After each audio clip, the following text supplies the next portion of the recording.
Well, it's personal between me and you, and I'm going to do you some serious harm, you big stiff idiot.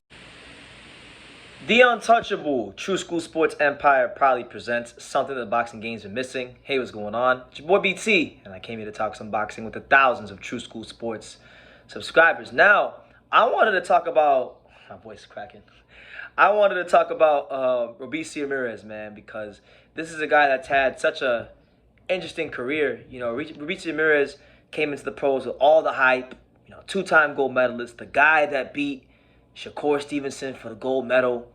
Great fighter, great talent coming in. Came in, first fight, you know, pro debut, loses a split decision to Adin Gonzalez, right? Then he avenges that loss years later, about a year later, by UD, right? So beats him. But still, even after that fight, people had their questions about, you know, Robeisy and just how good he would be. But then I really feel like these last three fights, starting from this past October on the Wilder Fury 3 undercard, when he fought Orlando Capo Gonzalez, one of the best, you know, talents in Puerto Rican boxing. Maybe might be the most accomplished amateur of all amateurs in Puerto Rican boxing right now. That was looked at to be a fight that was going to be a technical chess match to where it would be competitive, and it wasn't. He completely outclassed Capo Gonzalez to win the NABA junior featherweight title, right? So there was that. Then he fought, you know, Irish Olympian Eric Donovan, who, you know, solid fighter, gave Zelfa Barrett a really good fight till he got caught and got hurt, and just beat the shit out of him, 3-round stoppage. So then now he fought a guy in Abraham Nova, right? Nova's a bigger guy from 130, moving down to 126, trying to, you know, use that size and frame to win a world title. You know, this is a guy in Nova who, you know, he beat Avery Sparrow, and he's been in camp like Teofimo Lopez. You know, good talented fighter, very good physical attributes. Just really, you could probably say hasn't quite put it all together, but still a daunting challenge for, you know, someone like Robeisy who's not the biggest guy, and he beat the living shit out of him. I was there. I saw it in the flesh. He might have had the performance of the night. It was great. Just the way you see Robeisy Ramirez. If we look at the last three fights, especially, I think it's fair to say that Robeisy is maturing into a top level creme de la creme caliber fighter right before our eyes. You know, this is a guy that people had their questions about because of the Cuban style and the amateur fights and all that stuff. And sometimes it's hard to break out the amateur habits when you get to the pros. But he's done it in great fashion. I think now with Salas as his trainer and you got Larry Wade getting him stronger, you're now starting to see the results of a guy who's rounding out into a really, really just top flight fighter in Robeisy Ramirez. You know, Robeisy Ramirez, I think, is not that far away from being a 126-pound champion, because, you know, this is a weight class that I really feel like there's not a lot of clarity as to who's the best and who's who. You know, you got guys like Lee Wood and Michael Collin in the mix. You got Santa Cruz. You got Mark Moxai, who I don't really rate, but you got him.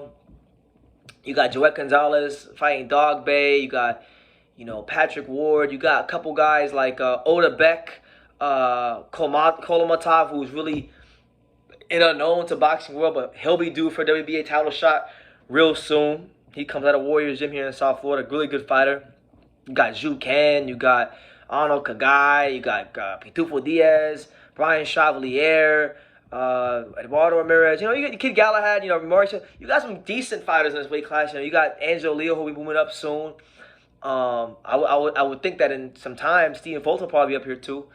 So you got some really good fighters, some good fighters. I wouldn't say great fighters that are here right now. Not that great fighters, but good fighters. Gary Russell Jr., good fighters. Some guys who have potential to be great, but nobody's really separated themselves. And it's like when you look at Robeisy Ramirez, I think we have a guy with the talent, with the skills, and with the way he's developing as a professional fighter. I just don't see how he doesn't run into a world title at 126 right now as it stands. I mean, if we take a quick look and a quick survey at the rankings right now as it stands, Robeisy Ramirez is ranked number 12 in the WBA. You see what I'm saying? He's not ranked in the IBF, and he is number 12 in the WBO. So, like, you would be led to believe he's maybe 1 or 2 more wins away from a world title shot. And I gotta tell you, I gotta be honest. You know, when he fights these guys, like I'll say this, if he's able to fight, you know, Josh Warrington or someone like that, or even like Vaquero Navarrete, I love his chances because this guy, like I said, just an exception. We already know, it goes without saying, when he came into the pros, he has that foundation as an exceptional boxer. He has the foundational skills of boxing, being the top flight amateur he was. But now it's like, you're seeing the way he's punching these dudes. And he's like, it's weird because he's becoming a knockout artist so damn near. He's becoming a freaking knockout artist, putting people flat on their back. It don't matter if you're Eric Donovan, who's a southpaw. It don't matter if you're big and athletic like Abraham Nova. He's folding you up. And he's showing you that if you think you're going to come in here and fight a guy who's going to come play tap dancing with you, you got another thing coming. So I just think, look, developing very nicely. He's got world champion written all over him. And I think in this weight class, the only one that's really going to stop Robeisy from getting where he wants to be is Robeisy his damn self. Because that's how good I think he's developing as a fighter. And it was really good to be there and see it in person because, like, mind you, I never really rated Abraham Nova highly as a fighter, if I'm being honest.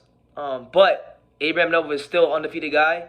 He still is a bigger guy moving down in weight. And that sometimes can be problematic. And he was very determined to win this fight in front of his hometown fans and things like that. And the fact that Robeisy went out there and just beat the shit out of him the way he did, it's really a feather in his cap, and it really shows you where he's going in his boxing career, in his boxing journey. So I'm gonna leave it at that. That's my little thoughts on Robeisy Ramirez and his career right now. You know, great win by him this past Saturday against Abraham Nova. But you guys let me know what you think. Or who do you want to see Robeisy Ramirez mix it up with next, and how do you think he stacks up to the rest of the weight class? Let me know in the comments down below. Make sure you guys take the time to subscribe. And like I say in every single one of these videos, you can love me or you can hate me, but I'm just a kid from Daniel. So until next time, take care, guys. Thank you for watching another video on True School Sports, the home of boxing. If you made it this far, do me a favor and do yourself a damn favor. Hit that subscribe button and surely you will not be disappointed.